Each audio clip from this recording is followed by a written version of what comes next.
I'm going to tell you a story of my childhood, and this one's going to be longer than my normal 3 minutes. When I was a little over 2 years old, my mother had to go work on a Saturday, and so my dad had to stay home and watch the kids. And while he was staying home, watched the kids, drank a 6-pack of beer and pretty much an entire fifth of Jack Daniels. And when my mother came home, proceeded to light into her about this and that and the other thing. She eventually just walked away, took my sister into the bathroom to do her hair for church. While she was in the bathroom doing her hair for church, my dad went and got his rifle.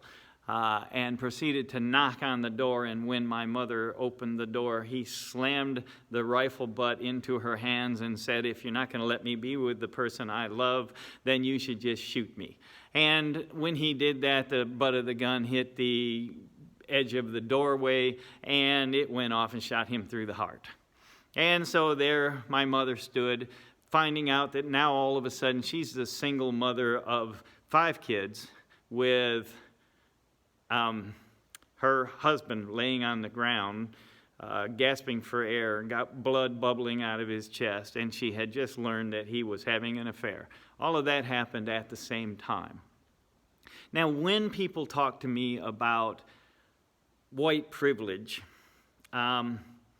I'm afraid I don't understand what that means. I've spent 2.5 years homeless, living in a warehouse. I've spent a great deal of my life poor. Now, don't get me wrong, I could be rich. Anybody in America can be rich. You just have to decide to go out and work hard for it and do it. I just thought it was too much effort. So consequently, that just wasn't for me. And I'm very good at being poor.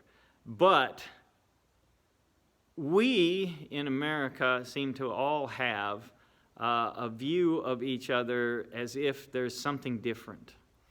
And the truth is that what goes on in our families throughout the white, the black, and every spectrum in between, we share common things. All right? We have common experiences. We have common needs. We have the same fears, the same desires, the same everything.